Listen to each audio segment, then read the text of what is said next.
and welcome to insideQuantum, the podcast telling the human stories behind the latest developments in quantum technologies. I'm Dr. Stephen Thompson, and as usual, I'll be your host for this episode. But today I want to do something a little bit different. We've reached the end of Season 1, our first 12-episode run, and today I wanted to take a moment to reflect on our own journey, the journey that insideQuantum has been on over the last 6 to 9 months. Thank you to everyone who has listened and supported us. Thanks to you, our first season has been a huge success. I also have to start this episode by saying a huge thank you to the other members of the insideQuantum team. This project started with one person and one mad idea. Thanks to the Unitary Fund, who provides small grants to innovative projects in quantum technologies, I was able to turn it into a reality, but as time went by, more and more people joined in behind the scenes to lend a hand. In particular, I have to thank Jess for the art design, colour schemes and logo, Elias for invaluable organisational assistance, and Jonas for editing several of the episodes. You can find out more about each of them on our website, insideQuantum.org, and keep up with what else they're up to. I also have to thank many other members of the ISARC group here at Freie Universität Berlin for their support, suggestions and advice, particularly the group of advanced listeners who sent feedback on early drafts of episodes before they were made public, made sure there were no audio glitches and helped us fix a lot of the typos in the transcripts. To celebrate the end of Season 1, I wanted to go back through our first 12 episodes and pick out some key comments from each of our guests. Each and every one of them had fascinating stories to tell and advice to give, and it was amazing to hear all about their different career journeys. This podcast would be nothing without our guests, and before diving in, I want to thank them all again for agreeing to take part in this project. Without further ado, let's get started. In episode 1, we talked to Dr. Yihui Quek, who at the time was a Humboldt Fellow at Freie Universität Berlin and has since moved to Harvard University. We asked Dr. Quek about the big picture of how her research in learning theory could be used to advance quantum technologies. So I think there's the big picture, which is to build a quantum computer, a working quantum computer. And then there's the big but not so big picture, which is kind of like an intermediate picture, which is to get a working prototype of something that resembles a quantum computer. And that's the stage that we're at now. Okay. And I think a lot of what I do is working in this intermediate picture. So what we have right now are not quantum computers, but we have quantum processors consisting of on the order of 100 qubits. And of course, for a working quantum computer, you would need like much more qubits than that. I think to run Shor's algorithm, you would need on the order of 1,000 logical qubits, which is like 1 million non-error corrected qubits or something like that. But the point is what we have now is much fewer qubits than what we want. And so the question is, what can we already do with so few qubits? And a lot of what I do is revolving around that question. The thing is that with our current quantum processors, I'm going to call them quantum processors because they're not actually quantum computers. Okay, sure. They're so small and they suffer from a lot of noise.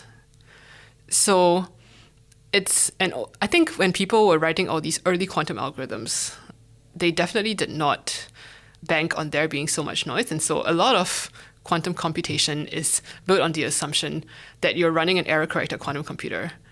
And so the question I'm trying to answer is what can you do even if you're not running an error-corrected quantum computer? And more than that, if you're running a super noisy and super small quantum processor. So I use concepts from classical learning theory, classical statistics, and information theory, both quantum and classical, to kind of answer this question. And it's a really interesting question that sits at the intersection of physics and computer science because you need physical concepts to understand how quantum mechanics works in the presence of noise. And you also need computer science to kind of like figure out how to make that into an algorithm or what kinds of limitations you can expect in this kind of regime. We also make a point of asking all of our guests, regardless of their gender identity, about equity, diversity and inclusion in physics and their experiences throughout their career. The responses have been fascinating, in particular how things differ between different countries. And in terms of social attitudes, I've also noticed a difference between America and Germany. So I think in America, or at least in California, there's a lot of talk about diversity. Mm-hmm. And the reason for this is that I feel that in America, demographics are quite central to people's identities. So people are always very conscious of like what race they are, what gender they are, and they're very conscious about the history, about the historical background of their ancestors, as well as the challenges that people of the same identity as them are currently facing. Mm-hmm. And this comes up a lot in conversations in America. Whereas I feel that it doesn't so much here in Germany. And I think this may have something to do with the fact that many people in America have immigrant backgrounds. Mm-hmm. And so I think it's fair to say that it really is a more diverse place. And so that's why there's more opportunities for these different identities to kind of rub against each other and potentially cause conflict. Mm-hmm. So that's another difference I've perceived. And I think it would kind of be, I would prefer to see more considerations of people's identities in Germany as well. So yeah, for example, I think this is one of the other questions you were going to ask me, mm-hmm. but I noticed that especially in physics, it tends to be very male-dominated here in Germany. Mm-hmm. And I think that I didn't really notice this when I was studying in America because, I think there's more efforts to kind of promote diversity in the workplace in America. It was definitely still male-dominated, but the gender ratio wasn't as extreme as it is here. We like to end every episode by asking our guests what advice they would have for others in the field. And this question evolved over time into us asking our later guests what advice they would give to a younger version of themselves. I think what comes to mind are two pieces of advice. The first is that you have to be unoffendable. So I think I've noticed, at least in myself, that I used to be very conscious of, or self-conscious about how I was perceived. And this would kind of be a barrier to me really expressing my thoughts on a particular thing. And it was a very stupid barrier because it prevented me from learning properly, because I would feel, oh, this question I'm about to ask sounds so stupid and I don't want to ask the question. And because I didn't ask the question, I didn't learn. Mm-hmm. But I think nowadays I'm becoming more and more unoffendable, which means that I no longer have this barrier and I say what I'm thinking, even if I think it sounds stupid. And as a consequence, I think I'm learning more. Brilliant. And the second piece of advice is kind of always be very conscious of the environment that you're in. I think I did not understand the importance of placing myself in a good environment when I started my PhD. But I slowly learned that applying a strict filter on my environment was one of the most effective and efficient ways of improving myself as well, because when you're surrounded by people who are positive, hardworking, and who enthuse you, then you find that you become one of these people as well. So if you just put in the effort at the start to select the right environment for yourself, then that can save you a lot of effort later on, namely the effort of kind of like making yourself excited about your own research, which can be very difficult when you're kind of in a place where no one else cares. Or if you're in a place where like there's a lot of hubris and people are kind of like always talking over each other and it's very antagonistic. So always try and avoid these environments and go to positive and constructive environments instead. In episode 2, we talked to Dr. Philippe Faist, also of Freie Universität Berlin. Why did we talk to two people from the same university? Well, because it's the university where I work. And it meant for the first few episodes I was talking with friends and colleagues, which was a little bit less scary than approaching complete strangers. Dr. Faist works on a variety of things, but we focused in particular on his work on quantum error correction. What is error correction? Here's what he had to say. Great question. Let's go back to your example of the repetition code, where I just repeat my information for a classical error correction. Well, in that case, if I repeat each letter or each word 3 times, for instance, then that will mean that I will have to triple the size of the information that I'm sending to you. If I want to convey a sentence of 10 words, I will suddenly have to send you 30 words to be able to convey that information. Well, it turns out that there are codes that are much more efficient, so that maybe I would only have to send, and I don't know, 15 words instead of 10 to redundantly encode the information in a way that protects it to a similar level of protection that what I would get with the repetition code. So that's one example of better code than the repetition code in terms of the encoding size.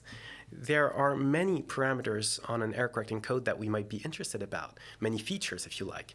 So first is how many physical carriers do I need to encode a given amount of logical information. Then there might be how robustly protected the encoded state is, how many carriers can I lose while still being able to recover the information. Then there's another aspect, which is, can I encode the state and can I decode it easily? You might have a very good error-correcting code, but if it's really hard to encode or decode, that might not be a very interesting thing to do. So you have all of these parameters, and they trade off. Sometimes you have codes that are very good at encoding lots of information, but they might not be very robust to losing a lot of physical carriers. So one of the reasons you have this variety of error-correcting codes is that they kind of all specialize in different features, and some codes are good at one thing, some other codes are good at something else. Maybe one code is simply very easy to describe, and that might be even useful just for pedagogical purposes if you're teaching error correction. So there is a huge variety of error-correcting codes that trade these different parameters off. And then there's another reason why you have so many codes, which is it's still a very active field of research. People still realize that there are new things to be discovered, new, better codes to discover. And to give you an example, even classical error correction has new results coming out. 10 years ago or so, there was the discovery of the polar codes, and that's now the technology that's being used, if I understand correctly, in 5G networks.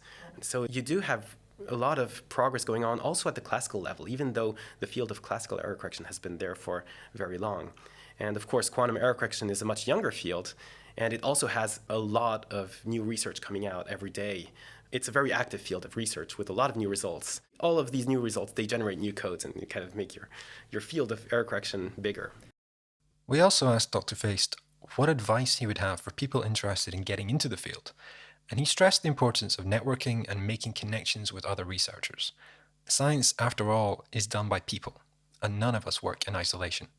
What makes it tricky is that every career path is extremely different. In academia or in research, especially in our field, you can do so many different things. Nowadays, you can go do an internship at a quantum company. That wasn't really an option when I did my PhD.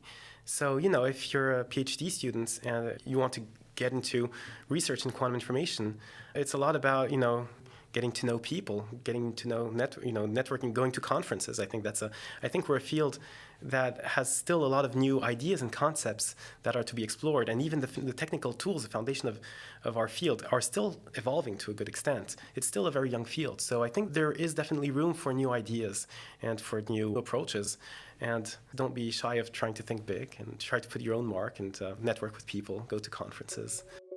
In episode 3, we spoke with Dr. Lídia del Rio, a researcher at ETH Zurich and a co-founder of the relatively new community-driven journal Quantum. This was our first remote interview, and there were quite a few technical issues which I hope were not obvious in the final episode. Thank you again to Dr. Del Rio for her patience as we sorted out those issues. We started by asking Dr. Del Rio about her work in quantum information theory and just what information theory actually is. So I guess information theory treats how information flows, how we can encode a message, how we can encode communication, how we can formalize this. And then all sorts of questions from how can we send a message securely, or the cryptography part, or how can we compress an image so that it can be sent on your phone very cheaply, right? And then quantum information is and what if we could encode this information in the state of quantum particles of electrons, for example, or photons or whatnot? And, this could be a very simple question, right? Why can't we encode informations in, I don't know, smoke signals, right? But what makes it different is that then the rules are really different compared to classical information theory. So, for example, you cannot just copy a message. It allows you to do more things that you cannot do classically. And there's a whole new range of applications you can do from here. And then this grows into many directions, right? One is quantum computing, which is what if we can write programs that run on quantum particles? Does it give us any new power? And it does. as far as we can tell so far. But also foundations of quantum physics, which is now, okay, so what if now we try to study physics from this information perspective? Right? Instead of thinking of just modeling a system, let's think about the information flows, about even thinking like, oh, does quantum physics restrict our ability to communicate? And can we go from this kind of information principles to derive all of physics from here? So that's more in the direction that I'm studying now. The other main topic we discussed was the community-driven journal Quantum, what it does differently from other scientific publications, and Dr. Del Rio's role in co-founding this new journal. So I didn't do it alone. That's the key part. We are 3 co-founders. So it's me, Christian Gugolin, who is now at Covestra in Cologne, and Markus Huber, who is in Vienna. And so I was in Bristol as a postdoc at the time, and I heard from a colleague that the 2 of them, whom I knew, had been discussing at some conference maybe the need to create a journal. So I got in touch with them. This was kind of February 2016. And then, sometimes there's good chemistry with people. So we clicked very well. We agreed on the basic principles. We found a platform for peer review right away. And then once we got the tour of this platform, we're like, okay, we're on. We don't have any excuse not to do this. So then we started. It was very quickly. So the first thing is that we had to set up all the legal and admin things. So we had to register a non-profit association, which would be the publisher of the journal. We created a website for the journal. And then we were still preparing this a bit and just, chatting with colleagues now and then about this idea. When suddenly it went kind of mini viral in the community because someone leaked this to Twitter. And we were not ready at all. But then we did something clever, which was we're going to involve the whole community, the whole research community in this. So we published through various social media that we were preparing this project. And then we held kind of open discussions. I think we even used Reddit at the time for, here's a proposal for the statutes of the journal. Here's a proposal for the editorial policy. Here's a proposal for the code of conduct. Here's a proposal for the scope of the journal and so on. What do you think, right? And then we held these discussions for about a couple of months. And after this, not only we had a very good structure already to start from, but we also had a lot of publicity. So from here, we had all the legal part taken care of. We had the bank account with nothing there. I think Christian at the time put 2,000 euros there as a starting donation. And then we ran an open call for editors. No, before this, we invited people. We wanted to have a steering board. I see. Okay, so the steering board, they're responsible for overseeing the direction that journal is taking, I guess, for making sure it's functioning in the way it should. Okay. Yes, exactly. So they also suggest new policies. So we wanted to have separation of policies. The founders, the 3 of us, me, Christian, and Marcus, we are the executive board. We take care of all the admin and more than this, but the editors are responsible for taking care of individual papers, so they are the only people with editorial power of any kind. Right? We cannot influence them. Okay. And the steering board decide the overall policies, and they also select the new editors every time we have a call for editor, for example, or they suggest new editors when we say, oh, we need someone new in quantum optics, for example. Yes. So first we invited the steering board, and the way we did this was first reach out to people who are very senior scientists who know us, right? We're all working in quantum thermodynamics, which is relatively niche. But, then we invited Andreas Winter and Rob Speckens, who are quite well known in the community. And then we reached to people also in quantum physics, but maybe that we did not know personally, but we could tell them, oh, look, these big shots are already backing this idea, so do you want to back it too? Right? And like this, we got a steering board of 14 people, we're very happy because it had very good gender diversity and also some geographic diversity, and also diversity in fields of expertise. So this is good. And then when we then launched the call for editors, not only we had already all these discussions in the community, so people were invested in the concept of the journal, but they also knew it had the backing of this senior researchers in the field, so it was a serious thing. So we wanted that from the moment we accepted publications, it would cover all of quantum physics. Right? Maybe the people started from our relatively small field and then rapidly expanded. By the time we opened for publications, it was already covering the whole field. So if the listeners know the archive, this is everything that's published in QuantPH, which is quantum physics in general, should be able to be published here. We also discussed the advice Dr. Del Rio would give to a younger version of herself, and here we touched on a topic that I'd like to focus on even more in future interviews, the importance of mental health in academia. Here, I don't think I would give myself advice about career in general, but what I would tell myself is, look, it's not normal to struggle so much with the things you struggle with, and you should go and see a mental health specialist and get diagnosed. So I found out last year that I have ADHD, and it's like suddenly the last 10 years, last 30 years makes sense, you know? It puts everything in context, and there's just so much suffering associated with work and work struggles that come from this. Like, you know, I was a kid who never did their homework, but would always get away with this because, you know, I was smart and I'd get good grades. So it's not something that was ever a problem. Like even at university, I would study the night before the exam and then, still have very high grades. So although I would always tell myself I shouldn't do this and I would like feel guilty and all these things, it was never a big problem until essentially the pandemic hit and all my coping strategies went out of the window. And there's just so much that could have been avoided if I'd known what ADHD was before, what kind of problems it causes, and what kind of, management strategies and medication exists that really make your life better. So I wish I could have given myself this advice, and I wish people who struggle, so like if you're listening and you always struggle to meet deadlines, but you're still very smart or not, or you think you're not, maybe get yourself checked. In episode 4, we took our first step a little outside of academia, and we spoke with Professor Román, a research professor at the Donostia International Physics Center, and also a key figure in multiverse computing, a startup applying quantum-inspired algorithms to real-world problems. Professor Orús has had an interesting career spanning several different fields, so we asked him whether this was a conscious decision or if it just came naturally.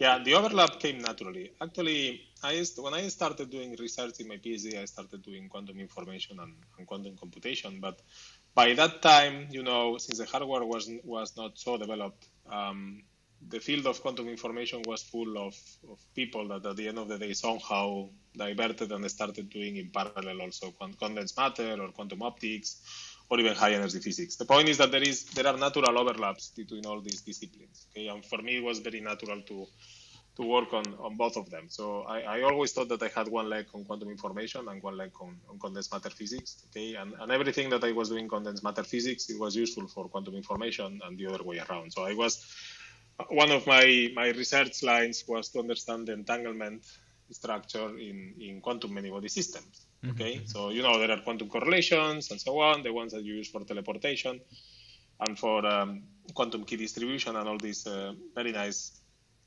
quantum technology protocols. But the whole point was, well, how does this behave in a quantum many-body system? Because of course there is entanglement there, and there you start playing with phases of matter and so on. And it's really an interdisciplinary field. It's not that you can set very, very defined boundaries between fields. Okay, actually, lots of results in quantum information are very useful for condensed matter physics and also the other way around. We also asked Professor Orús about the near future goals of his work. I would say supporting the development of a quantum computer and also the applications of a quantum computer as it is right now. There are many, and also the investigation of new algorithms. Okay, so these new algorithms can be useful for many things. It can be useful for understanding phases of matter, okay, which is an open problem, but they can also be useful for understanding other types of physical problems and even for applications beyond physics. Okay, so Because at the end of the day, if one has a quantum computer, you want to use it for something, and you need to find applications in other fields, no, and also in industry, no. How are you going to apply a quantum computer to solve problems in finance, in energy, in material science, in health, and so on?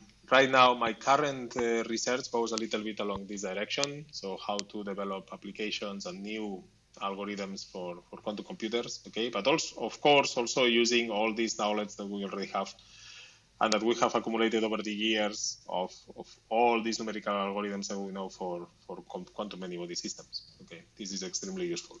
What is nice is that all these algorithms that we have been applying to study quantum many-body systems over many years, now it turns out that we can also apply them, for instance, to improve machine learning, okay? Which is an extremely, let's say, transversal tool. You can apply it to essentially everything or to optimization problems, and then you can mix it with quantum computing and so on. We finished by asking Professor Orús about his advice for anyone wanting to get started in the field. And here he stressed the importance of finding something that you love doing. Well, work a lot. Yeah, no, but I would say that if you have a clear idea of what you want to do and you really like it, okay, you really need to like and to love what you do, because you're going to spend most of the time in your life working, and you better like your work or better don't do it, because and that's very important. You must have fun. I always told that to my students when I was teaching in Mainz, and I still here I have a research position, so I'm not teaching, but I still that to everybody.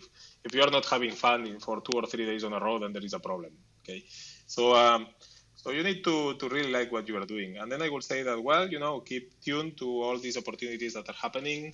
Study and work very hard. Quantum machine learning, optimization. Machine learning is very useful, okay? Quantum computing is also very useful. Try to have as much background as you can.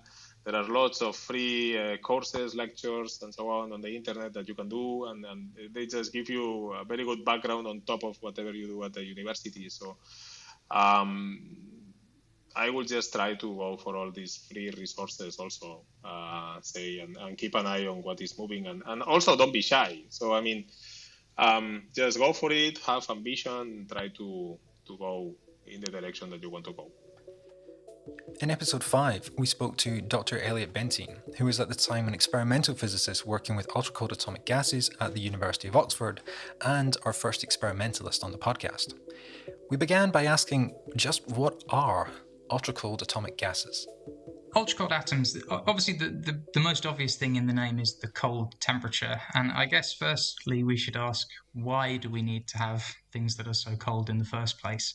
The kind of physics that we're interested in is predominantly quantum mechanics. And the reason that we want to go so cold is basically that, in quantum mechanics you have this quantization of the energy levels of the system.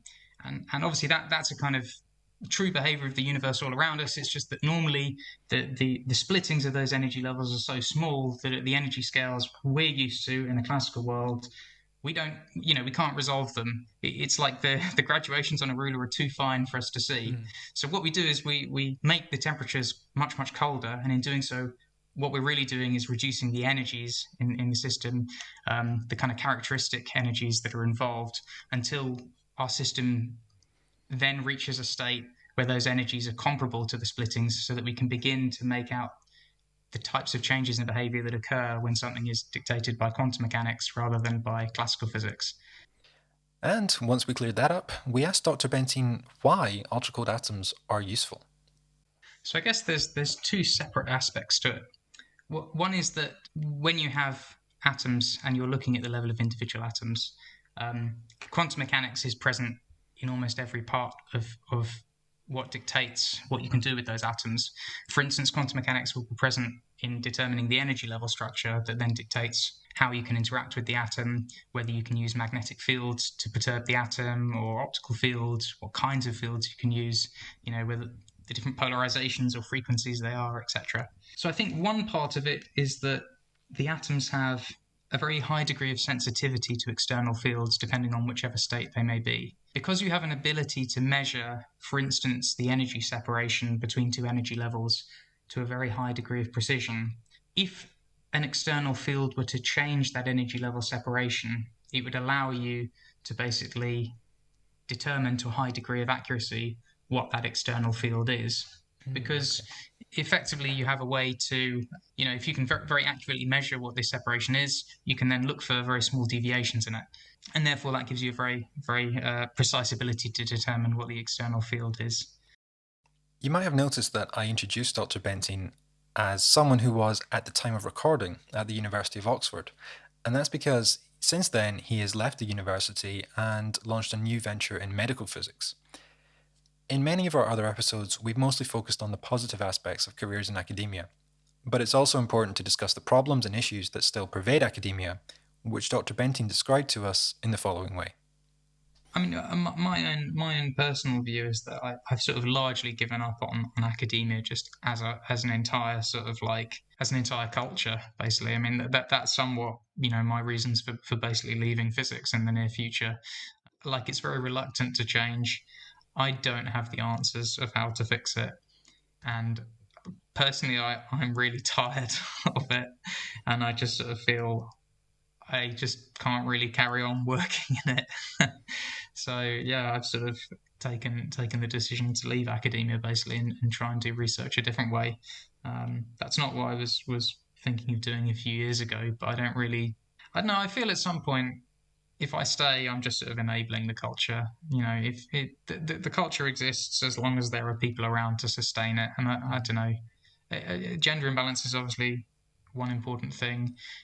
It's just very white male dominated at the moment.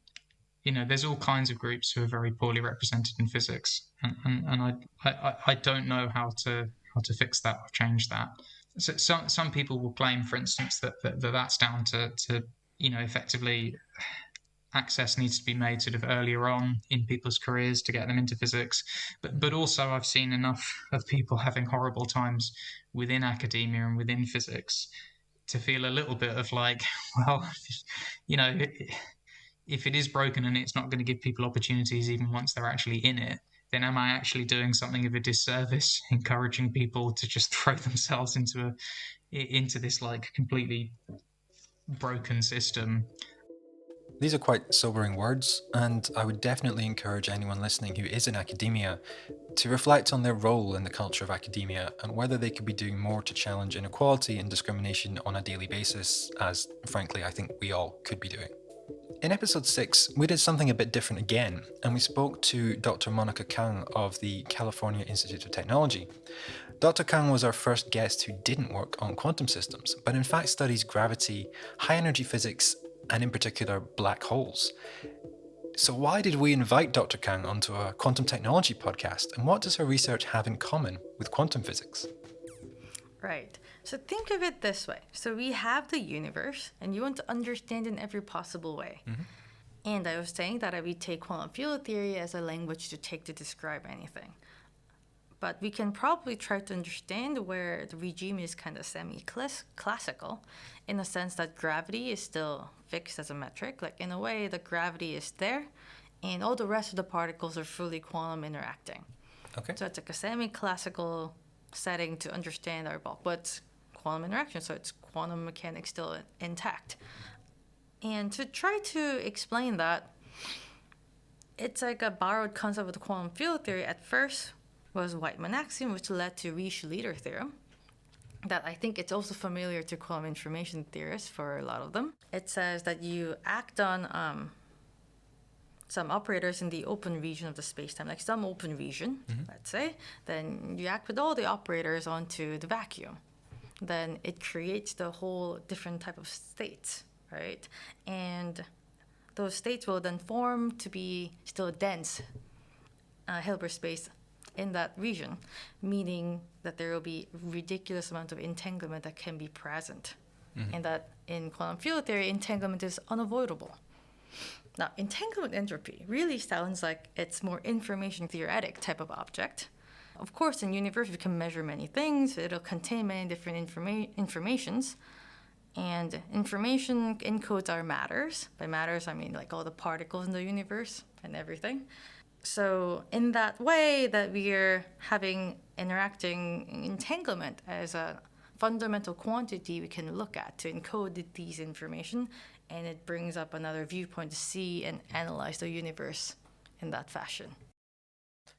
So, in other words, it turns out that there are deep connections between gravity, quantum field theory, and the fields of quantum information and even error correction, as we discuss more in the full episode. I also have to emphasize at this point that one of Dr. Kang's real passions is the study of black holes, and we had a lengthy discussion about how black holes and the physics of black holes is connected to quantum information and things like error correction.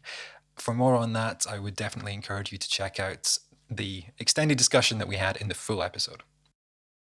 We also asked Dr. Kang about her experiences of equity, diversity, and inclusion work in the United States.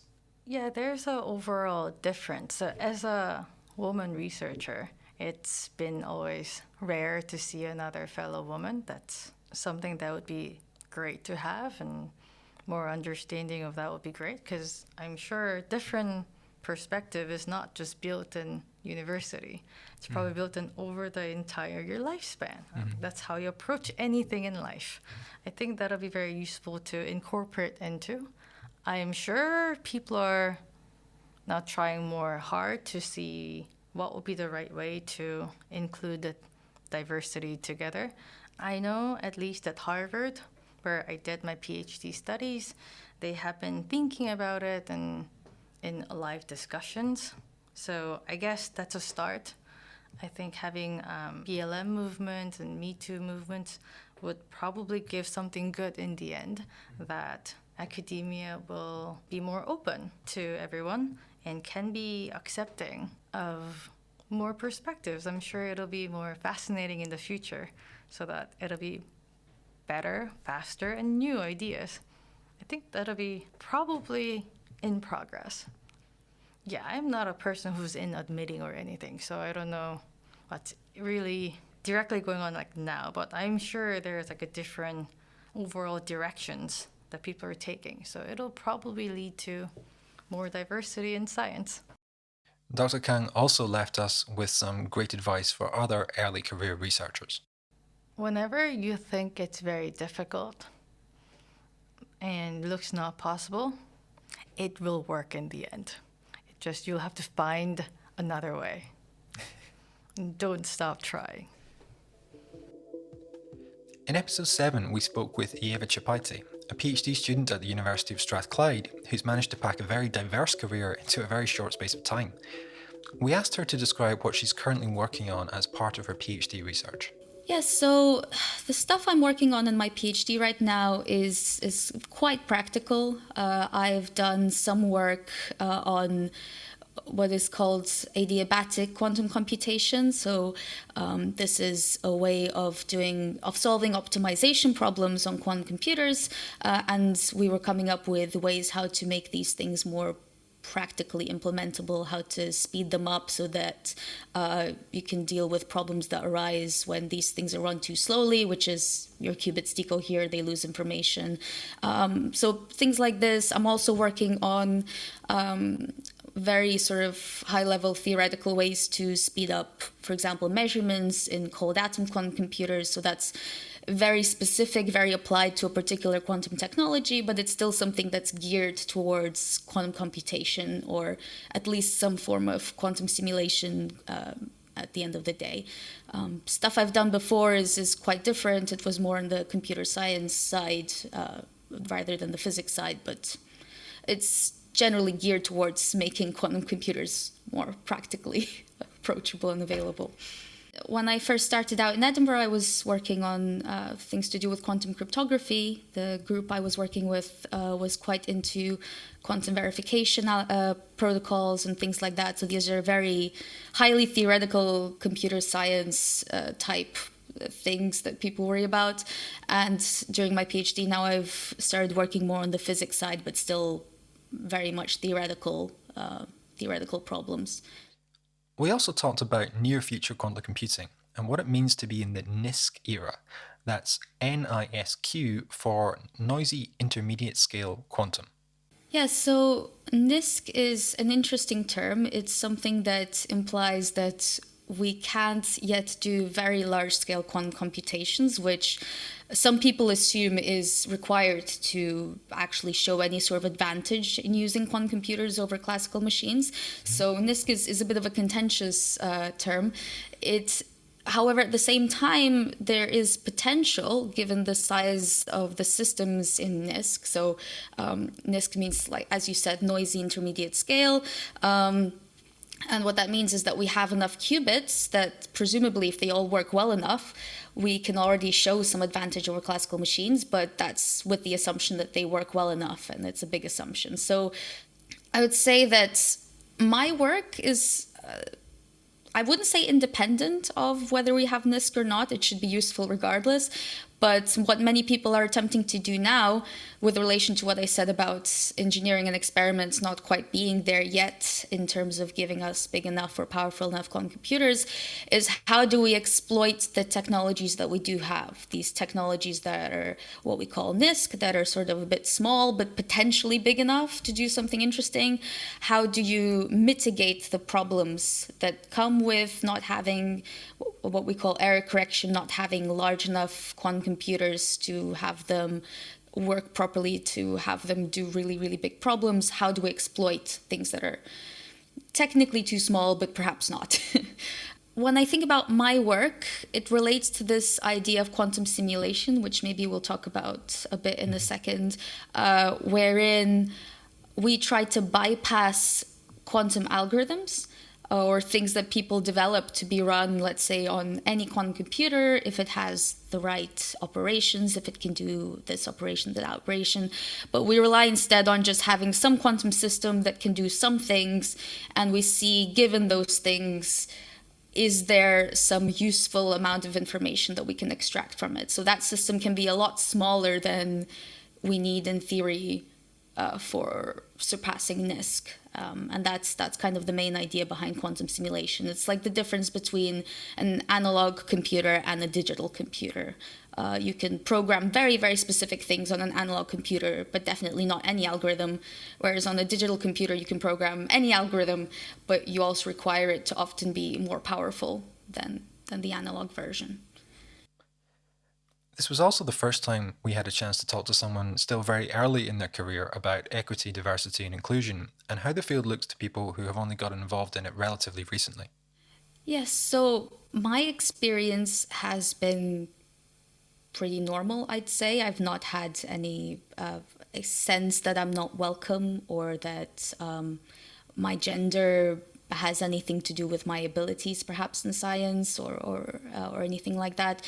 At the same time, it is true that the less examples of people like you see in higher positions, the more difficult it is mentally, I think, to convince yourself that you belong there. So it's a very difficult topic to broach in general because there's so many complex things that go into it. I feel like, obviously, the fact that STEM is dominated by white cisgender men on average is a historical artifact, and we're not that far from the age where no one but men was allowed into, say, physics, that I would expect, a massive change to be visible, but there is a change. There's obviously been an increase of women in physics, and there's definitely been an increase of people from various backgrounds and from various races. Whether or not this will persist and how long it will take for this change to become more visible, I really don't know. It does seem like some people still have a harder time than me, and it depends on what environment they've landed in. I do think at least a part of it, and this is important to mention, is not down to, let's say, higher education as much as it is down to the influences you feel growing up from very little up to, when it comes time to make the decisions whether you want to do, let's say, a physics PhD. And those factors are much harder to control no matter what you do. So it's an interesting topic. It's one that probably requires many, many hours of discussion and investigation. But if I were to conclude, I'd say it is getting better. It's hard to say how quickly or whether this will continue necessarily, although I think it will. And I think I would encourage people within groups, if they have anyone from a minority there, part of the group, for example, if you are a guy in a physics PhD and there's one girl in your group, to kind of perhaps be aware if there is any sort of, if the environment feels maybe unwelcoming in any way to people who are different, because these very small things do tend to contribute, in my experience, little comments and behaviors.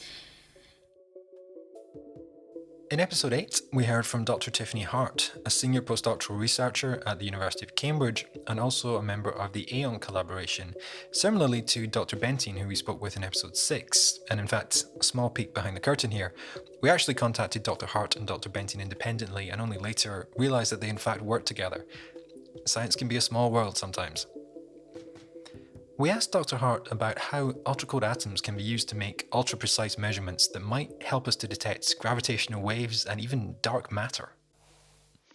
Absolutely. So I'm an experimental cold atom physicist. So we cool atoms down until they're a few hundred nanokelvin. Our goal for our newest experiment is to get even lower, down into picokelvin, so just billionths of a degree above absolute zero. And once atoms get this cold, all of their quantum properties really start to emerge. So you can build, for instance, one of my experiments is in quantum simulation. So the idea here is that we're building a very highly controllable, fully quantum mechanical model of other systems. So in our case, trying to simulate the behavior of materials with certain geometric structures. And because you're working with atoms, building up this experimental model of a system that in reality is made up of electrons moving around in a potential created by ions, the atomic system is much bigger, it moves much slower, it's much easier to measure, and it's very controllable. And on top of that, you've got all of these quantum properties that are emerging because you've got the atoms so cold. So you can really use this as a platform for simulating the behavior of complicated quantum materials. So that's one aspect of the cold atom field, and it's increasingly branching out into lots of different application areas. The other experiment that I am building currently is using atoms for quite a different purpose. So still cooling them down. We want them to be extremely cold, extremely easy to control. When I say easy, relatively easy to control. And we want to perform atom interferometry. So the idea being that we split a cloud of atoms, let the two halves, or create a superposition of states, two states separate in space and travel different paths, and then recombine those atom clouds and read out the interference between them. And that interference pattern will tell us about how those two different arms of the interferometer have evolved. So if they've experienced anything differently in the way that those atom clouds will evolve in time. And so we can use this to make extremely precise measurements of anything that will change the evolution of the atom cloud. So whether that's tiny external forces or anything that's coupling into the atom to change, say, its transition frequency. So the atom interferometry is used for lots of different applications on Earth. So it's used, for instance, for very precise measurements of locally of gravity. But my experiment is part of a bigger collaboration called the Aeon collaboration, which is a consortium of 7 UK institutions, and we're aiming to build an atom interferometer that can be used as a detector for dark matter and gravitational waves. So using that very, very precise kind of sensing capabilities of the cold atom clouds to measure signals from astrophysical sources, which I think is such an exciting new application of those same cold atom techniques that are used to study the behavior of quantum materials. So it's amazing how much those experiments have in common despite such different goals. And there are a few other experiments across the world trying to do similar things as well. We also spoke about the benefits of public engagement work, not just as something that you can put on a CV, but in terms of the skills that it can teach you that you can bring back into your own research. I think there have been a few kind of tangible benefits actually of that kind of public engagement work. So the first has just been very direct, is that I always feel so enthusiastic about coming back to the lab and doing science after being able to go and talk to a group of people about how exciting the work is. I think it's a really nice chance to stop and take a step back away from the day-to-day kind of some of our work is tedious. We can never get away from that. But yeah, to be able to take a step back from that, see how exciting it is, see how exciting our goals are, always makes me so enthusiastic to come back. But then, yeah, certainly in terms of building communication skills, recognizing kind of how to pull out the important information, not just necessarily the information that you find the most interesting or the details that you've spent the longest working on, has certainly been useful feeding back into the collaboration. Dr. Harte also had some interesting reflections on diversity in UK science and a warning that discrimination is not a thing of the past, but something that everyone needs to be aware of and actively working to overcome, both now and in the future. Yeah, so I think that's a really interesting question, and in some ways quite difficult to answer because my career is somewhat limited. So I've been working in cold atoms full-time for 10 years now. That followed an absolutely amazing undergraduate experience. I would say during my undergraduate years, I never really thought about sexism in science. Possibly should have thought more about the broader aspects of diversity. But then as I went into full-time research, that was probably when I, just from personal experience, so this is all anecdotal, maybe started to notice that this was something of a problem. So over those 10 years of PhD and then postdoctoral research, I would say in a sense, I feel that my experience is that some of those issues are becoming worse.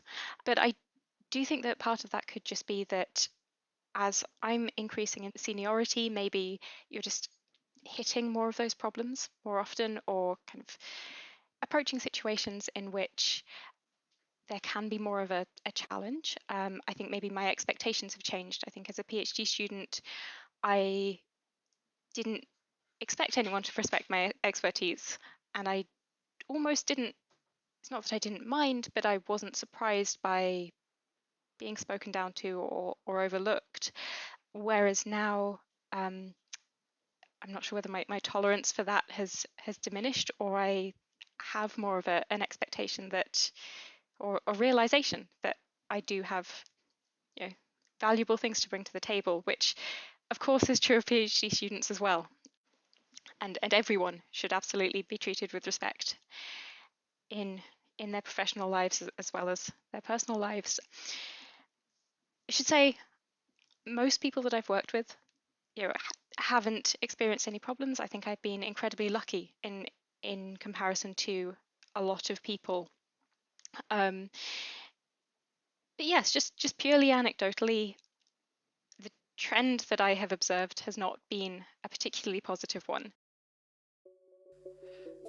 In episode 9, we continued our focus on experimental quantum technology, and we spoke to Dr. Viviana Villafañe of the Walter Schottky Institute and the Munich Center for Quantum Science and Technology.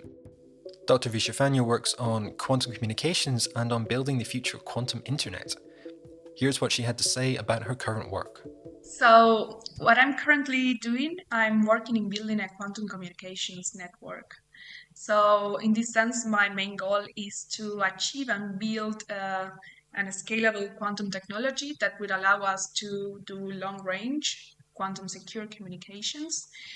And the point is that some people might not be aware, but these quantum communications are already happening. For instance, there is right now a big network in South Korea and another in China between Beijing and Shanghai, where people are using quantum protocols to establish secure communications. Nonetheless, even though these networks are secure because they are quantum, they have a challenge that needs to be addressed. And the point is that up to date, there are no quantum repeaters. So this means that if you are, for instance, trying to distribute a single photon between the two people that want to establish a quantum communication, you will have, and you are going to send this photon through a fiber, you will have losses in the fiber. So typically, every 20 or 50 kilometers, this single photon will be lost, and the message that you're going to transmit will be lost. So what we want to do in our lab is to build a quantum repeater such that the information can be sent across long distances without the need of third parties opening and reclosing the message. And I'm hoping that we can achieve this soon. And of course, by then, the existence of these networks and all the trials that are happening, as I mentioned, for instance, in China and South Korea, will be very beneficial. So the issue is, the issue that you're talking about, why is it so challenging to build a quantum repeater, is the same reason why quantum communications are essentially more secure than classical communications. So there is in quantum physics a theorem that it's called the non-cloning theorem, which says that basically if you have an arbitrary message encoded in quantum information, this message cannot be copied. So the same idea that we use for a classical repeater cannot be directly extrapolated to make a quantum repeater. And that's the first reason why quantum communications are secure. And the second reason would be that, for instance, if you have a spy that would like to read the message that you are sending, by the laws of quantum mechanics, the spy, when he measures or tries to read, he will induce a state projection instantaneously. So the transmitter and the receiver would be aware that there was a problem in the connection. So these two things make quantum communication safer. And these two things also are the ones that are saying that building a quantum repeater is a much more challenging task in this case. But luckily, there are a lot of proposals, theoretical proposals on how a quantum repeater should work. One is to just, if you have a very long distance, you can start by dividing the total distance between transmitter and receiver in several segments. And then between each segment, you could place our quantum repeater. So the idea would be that then what we need to do is emit single photons in each segment and use the quantum repeaters to subsequently entangle photons that arrive from neighboring segments. And we could repeat this protocol until we extend the entanglement between the photon that is in possession of the transmitter and one is of the receiver. So this is what is called entanglement swapping. So it's kind of a teleportation algorithm that is extended to be a quantum repeater. When it came to advice, Dr. Villafañe taught us about the importance of trying to relax, enjoy what you do, and make sure to surround yourself with inspiring people. First would be try to enjoy and relax a little bit. Enjoy every time you're going into the lab. Just don't be so self-conscious. Take your time. Don't rush through it. Take my time to pose my own questions, to explore, try to come up with my answers, try to set stepping stones. Today I'm trying to learn this or asking this question. I will set the basis and then I will continue because this is how it works. You can't rush through it. And the second would be for me, it's really interesting. Something that I've learned is that you need to build a strong network of connections. Nobody does science alone. So we all benefit from discussions and teamwork. So it's good that you build a nice, strong team. You are in a place where you feel comfortable and be able to discuss with all your collaborators, the people around you. And for me, this is very important. Before, it was very important as a student, being in a place where you feel motivated. And now it has become very important as a postdoc just to learn how to build a team, how to inspire people, how to show them the big picture. Yes, we're aiming to do quantum communications in the future because the quantum internet is coming. Today, we have to fix the laser. Sorry, come with me, I will show you how. So That's the advice I would say. In episode 10, we again ventured outside of academic research and spoke to Dr. Araceli Venegas-Gomez, founder of a unique company named Quek that operates at the interface between academia and industry. But before getting to this point, Dr. Venegas-Gomez has already had a very interesting and unconventional career. We asked her to tell us more. Sure, yeah. This probably could take the whole podcast, but I will try to be brief. So when I was working for Airbus as an aerospace engineer, I was quite successful. I was getting this career path into management. Everything was going well, but I guess that I always wanted to learn more about physics and science in general. So I decided to take a master in medical physics. Why? Well, it was the only thing that I could find that I could do while I was working full-time and where I could learn kind of a different fields in science. And when I was doing this master in my free time, I came a little bit across magnetic resonance imaging and quantum physics. And then I learned this Hilbert space that I never heard before, and I wanted to learn about it. So in my free time after my full-time job and my master's in medical physics, I wanted to learn quantum physics.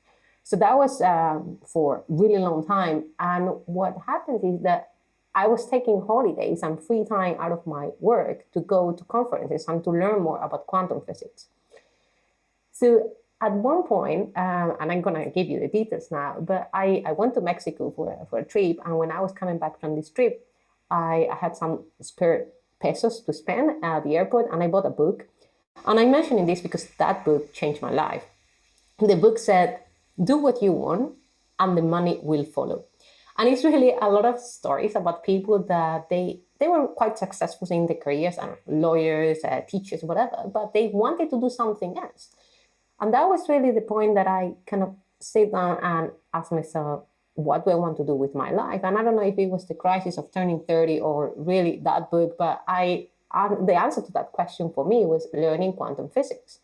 So yeah, I was a little bit a geek, I guess. And I said, that's my goal. I want to go into a PhD in quantum physics. So I started to apply, and to be honest, I got a lot of rejection because people were saying things like, you're an engineer, you don't know anything about mathematics.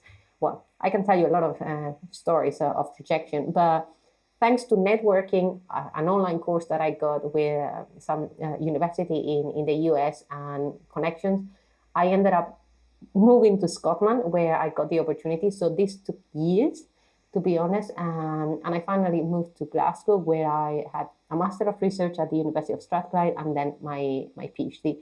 So what was really the passion about learning and the time to sit down and reflect what I wanted to do with my career. Having heard about this interesting and unconventional career path and the wide range of very different skills learned along the way, we next wanted to know how this led to the founding of the company Quek. Yes, so as I mentioned before, I had the feeling that I wanted to catch up. So I was just reading everything about quantum everywhere. And it was also the beginning of quantum technologies as an emerging field, where I was seeing quantum as not anymore just an academic field, something really research specific, but more industry and business. And I was seeing all these academics that they were starting to get involved into business, but they never did any business. They never worked in industry. So I started to feel that I was in a kind of a middle position or strategic position where I could understand people that were coming from industry, trying to understand quantum, and people coming from academia who were trying to understand business. So what I did, every time that I was in an event, a conference or anything, I was asking people, what do you think that is missing on this kind of emerging field? So I was just gathering information. I was starting to get really active into social media. So I was pretty much any news that I was seeing on quantum technologies, I was forwarding these and discussing in Twitter. So I kind of started to get known into the field. So I created a big network. I went to the launch of quantum technologies national initiatives in the UK, in Europe, in US. So all that kind of activities came out asking myself, what can I do with all these, right? Because I was like, either I become an academic or I go back to industry. But then I met very clever and amazing people who said, why don't you create something new? And I was like, I would love to do that. I was thinking maybe to join one of these national initiatives and programs, but to create something new, how could I do that? I had no idea. So I got the advice to apply for a fellowship. I did that and I won the fellowship. That was from the Optical Society Milton Chang Pivoting Fellowship. That it was really focused on people who wanted to change their careers and create something new, not really going into industry or creating something in really research focused. It was something new, and I was the first one applying, and I got it. And thanks to that fellowship, I created Cureka, and that's how everything started. And really, why I created Cureka, that is Quantum Resources and Careers, it was to answer all those questions and needs that I found that people were saying, we need this and that. And I said, I'm going to provide those resources to the quantum community. And careers, because I thought that this emerging field needed people to understand how their skills have to be applied into quantum, how they could really find their dream job, and also to work with companies on finding this talent. That's how everything translated into what we do. That is different consulting activities like business development with quantum companies. We organize events. We do a lot of community building. For example, it's about looking at the ecosystem and see where there are gaps. If you look at regions, there are some regions where there's no much public funding. For example, in Latin America, we realized that there was a strong community of research in quantum, but it was not cohesive. So we launched Quantum Latino, and that was really successful. And we are going to have the 3rd edition next year in Mexico. It will be an hybrid event. So things are about, again, seeing those gaps in the ecosystem. And really the focus is about skills and creating the workforce. And for that, we focus on education and recruitment. So as you see, we do a lot of different things. We work globally. And it's really about having this strategic position in the middle of the ecosystem. The unique nature of Cureka at the intersection between academia and industry also meant that Dr. Venegas-Gomez had an interesting take on the question of diversity in quantum physics. Very good question indeed. So if I go back, when I was in aerospace engineering, my studies, I think in my field, we were like 10% women. So for me, it was kind of a normal being in the minority. And when I moved into industry, it was kind of a similar numbers. But for me, you have to imagine, it was not just the fact that I was a woman. I was young. I was coming from engineering, so on the technical side. I was in a country where I didn't speak the language. So I kind of had all this against me. So I had the feeling that I had to, anything that I was doing, I had to demonstrate twice in comparison with a male, maybe the same age and from the nation where I was working. And answering your question now about recruitment, a lot of companies, they come to us and say, we are looking for this profile. And if it's from, if it's a woman, if it comes from a minority background, please, it's much better because we want diversity. It's so hard. We know that there is a talent shortage in quantum already. So now imagine if it's hard to find a person just that it can tick all the boxes, how hard could be a person from minority group that can't tick all the boxes? It's just really, really hard. So I think diversity is in the front line of everyone at the moment in academia and in industry in quantum. It's just, trying to find the needle in the haystack that is already hard to find. Since the time of recording, we've also been informed that Cureka have some exciting projects in education coming up sometime this year. So for more information on that, please do check out their own website and social media platforms. In episode 11, we returned to academia and spoke with Dr. Alba Cervera-Lierta, a senior researcher at the Barcelona Supercomputing Center and coordinator of the Quantum Spain project. Now is a really exciting time to be involved in quantum computing, so we asked her how she got started in this field and what she's working on at the moment.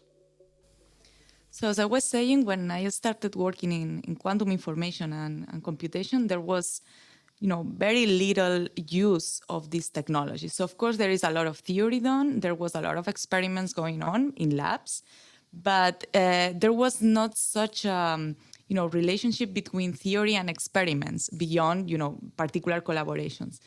So when at the middle of my PhD, it was announced by IBM that a quantum computer was in the cloud, will be in the cloud, so everybody can use it.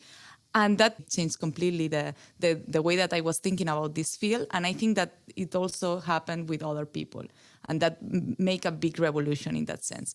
Because that means that quantum computers made the jump from an experimental setup to something that can be operational, to something that people from other fields can use without needing to have access to a lab, right? So to me, this is just the beginning of what's going on in this field. So this field was developed in the 80s, 90s. At the beginning of 2000, we start having the first big experiments, but still everything very experimental, very primordial in labs. And now it's making a huge step towards operation, to become operational, towards becoming and developing these infrastructures. Because now the technology is ready for this next level. So in that sense, this is precisely the field where I'm working on. So on one side, as a researcher, I'm working in near-term quantum algorithms, which means everything that can be run in current-term quantum computers, which unfortunately is not all kind of algorithms, but there are many things that we can do and try. And on the other side, also helping to develop the infrastructure necessary to boost all this ecosystem. So in the end, I'm working in a supercomputing center. And something that is happening in this HPC community, high-performance computing community, is until very recently, they were not investing in quantum computers because we already have the supercomputers. There is a lot of things to do with supercomputers. And they were working in this level of development, the level of offering all the infrastructure to the users to use the machine for different applications. And quantum computers were not there yet. But this is changing. So quantum computers now are ready for that. And that's why it has perfect sense that these supercomputing centers start acquiring these quantum computers and opening them to the public, to the users, in the same way as it's happening with supercomputers. So in that sense, I'm coordinating a project that is trying to do this thing for in the particular ecosystem of Spain, but also Europe, because very recently, 2 weeks before we are speaking right now, it was awarded as the first 6 European quantum computers in Europe. And one of them will be in Spain together with these other quantum computers, from the Quantum Spain project. So we will have 2 quantum computers in our center. And this, as I was saying, this has perfect sense in a supercomputing centers because we are the ones who acquire the technology and offer that to the users, while universities and also industry, of course, develop the technology. And once it's ready, they sell that to us. As always, we also asked Dr. Cervera-Lierta about diversity in science and how people in leadership roles can make sure that everyone on their team feels valued, comfortable, and safe. So all these problems with the lack of diversity, especially in physics in general, in computer scientists also, of course in quantum computing much more. So as you go smaller and smaller in the subfields, it becomes more and more complicated. But the problem that I see is we need years to change that. And we need to start as soon as possible, of course, but it will take years to see the effect, probably. So sometimes it's hard to push some policies because you don't see any direct effect, but you still need to continue with that anyway. And the problem that, for instance, I face is creating a team of people that work in Quantum Spain, for instance. Of course, I don't decide everybody that works in Quantum Spain, only the ones that work at BSc related with this project. But anyway, there are no candidates that are from other diversity backgrounds. So there are many, very, very few of them. And it's really hard to find them. But in some cases, they exist. In some cases, they don't feel maybe safe in this environment. So I'm not sure about that. And that's the point that we need to understand. And as a woman in science, I can see. So I never have faced any problem, at least not obvious, not in an obvious manner, by the fact that I'm a woman working in a field dominated by men. But I can see that sometimes it could be hard because I'm going to many meetings. I am the only woman there, and because I'm happy with my job, and everybody's very friendly and also always treat me with a lot of respect, so I never have any inconvenience with that. But I can see that it seems like this field is aggressive towards diversity, because if each time that I go to a meeting, I'm the only one from a different, that is not a white man, basically, I can understand that other people that feel more constrained or that feel not so comfortable with that, they withdraw and they say, okay, I don't want to be here because I don't feel safe. I don't see that I'm welcome because I'm always the only one. Sometimes it's not only about the diversity itself of your team, but also just to show that this will be a safe space, because if your team is apparently diverse, but then people are not comfortable, then it's not diverse at all, of course. So that's also very important. In episode 12, we crossed the Atlantic once again and spoke with Dr. Stefanie Czischek, an assistant professor at the University of Ottawa.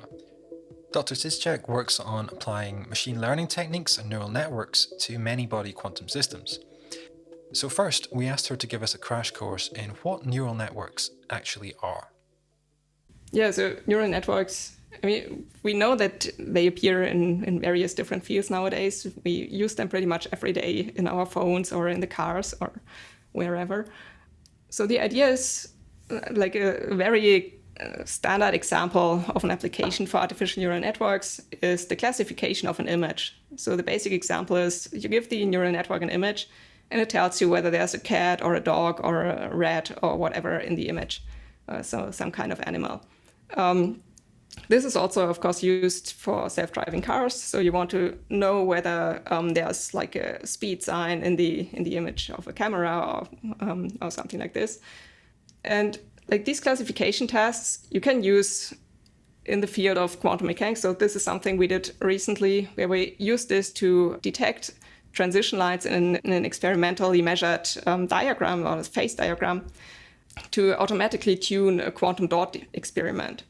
So this is one approach where neural networks can help to advance quantum mechanics. So you can use them to automatically tune experimental setups and to reduce the amount of human interaction. Another approach is to use neural networks kind of as dreaming devices. So there are neural networks which are called generative neural networks, and you can train them to encode a probability distribution. And then they can dream, meaning they can produce samples or data following this probability distribution. And this is where we use it to simulate many quantum many-body systems, where we try to train our network to encode a probability distribution describing a quantum state. And then we can generate more measurement data from this classical neural network instead of running the quantum experiment.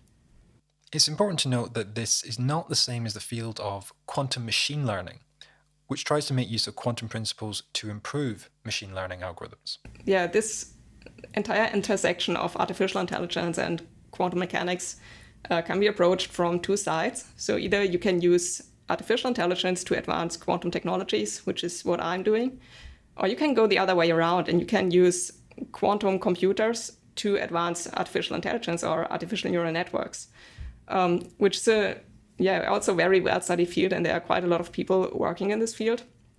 And it's also very interesting. It's just not my focus right now. Dr. Czischek also told us about some of her work on biologically inspired neural networks, which are designed to mimic nature rather than to run efficiently on a classical computer. So this is definitely like one of my favorite topics. So I like to work on this intersection of like biologically inspired and neural networks and quantum systems. And the motivation behind this is that if we look at our artificial neural networks that we all know pretty well now, then as the name suggests, initially they were inspired by like the biological brain, but over the time they have evolved pretty far away from the brain. And you can already see this by their setup. So you can imagine that your brain doesn't have like a layered neuron setup, but it's more like a fully connected or randomly connected network of neurons. And this development, on the one hand, it's good because these neurons or neural networks have been developed with the motivation to optimize their performance on our conventional computers, and that's why we can use them now. But at the same time, we are missing some of the benefits of the biological brain, which is on the one hand extremely small and also extremely energy efficient. So if we compare our brain, which has like about 86 billion neurons, with the supercomputers that our artificial neural networks are running on, then you can see that our brain is much smaller and consumes way less energy. It's also extremely fast. So if you just see an image for a few microseconds, you can already recognize this image and you can interpret it. And this is much faster than our artificial neural networks.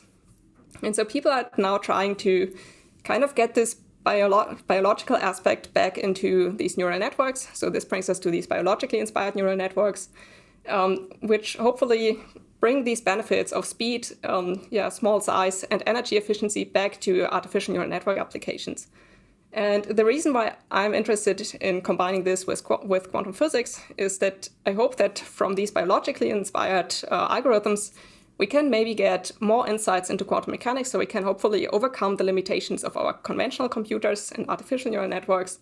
And then at the same time, because these biologically inspired neural networks are so small and so energy efficient, we can hopefully integrate these networks in quantum experiments, which can, for example, be tuned with artificial neural networks. And so this energy efficient and small setup proposes to directly integrate these network algorithms in the experimental setup, minimizing the interaction with the outside world and the amount of data transfer to classical computers. And finally, we asked Dr. Czischek about her experiences of how different countries can have different attitudes towards diversity in physics. Yes, so I mean, as a woman in physics, this has always been an important topic to me. I've definitely experienced that the field is still very male-dominated. I also experienced that EDI, so equity, diversity, and inclusion, is a much more important topic, or it's just more present topic here in Canada or North America in general than it is in Germany. So I definitely noticed over the last years that I was made more aware of this topic during the last years. But thinking about my career, I also find that in both countries, I rarely experienced moments where I felt treated unequally compared to men. So these moments still exist, but from my experience, they got pretty rare. And so I think the mindset has already changed a lot and for most people. So based on my experiences, I would say the mindset it's still a problem, and we still need to work on finding the right mindset to treat women and men equally in physics. But I think this is not the main problem anymore. And the main problem, which I also now experience as a professor, is that the pool of applicants for a position is just not diverse enough. So if I want to build a diverse research group, then I also need a diverse pool of applicants to choose from. And if this diversity is not given, then it will always be a male-dominated field if there are not enough women applying for positions. And I think this is the point where we need to get up and do some outreach, get outside, share our stories, inspire young students, and show them that they can definitely have a really nice career in academia and in physics, and just encourage them to follow their dreams and live their lives and consider a career in science. At the time of recording, Dr. Czischek is currently growing her team and on the lookout for new graduate students. So, if the work interests you and you'd like to get involved, please do check out her research group website for more information. And there we have it, a brief recap of all 12 episodes that made up Season 1 of insideQuantum. Thank you for sticking with us in this episode as we revisited all of the wonderful guests who gave up their time to speak with us over the last few months. And thank you again to all the guests and the behind-the-scenes helpers who made it all happen. You might be wondering where we go from here. If you've enjoyed what we do, then I have good news. We're currently planning Season 2 and have already invited our first few guests. We'll also have at least one episode hosted by a new mystery host, who you'll hopefully hear more from very soon. At the moment, we're planning at least another 12 episodes, and then after that, who knows? By that point, my current postdoc contract will have ended, and I don't know what I'll be doing, whether I'll still be in physics, or even what country I'll be working in. So whether this podcast continues beyond Season 2 will depend on how much people want us to continue it, and whether we can find the funding to do so. In the meantime, if you've made it this far, I'd really appreciate hearing from you about what you've liked about this podcast, what you didn't like about it, what you think we could do better, and what you'd like to see more of in the future. I end every episode by asking if you'd consider liking and sharing the podcast. If possible, I'd like to also ask you to leave a review on whichever podcast service you use, if they allow reviews. And if you're listening to this on YouTube, please do drop into the comments and say hi. I'm not just asking this out of vanity. The more engagement and interaction we have, the more listens and reviews we have, the more likely this podcast will be recommended to new listeners, and the more we'll be able to continue to attract funding and amazing guests to share their stories. So, with all that said and done, I hope you'll join us again for season 2.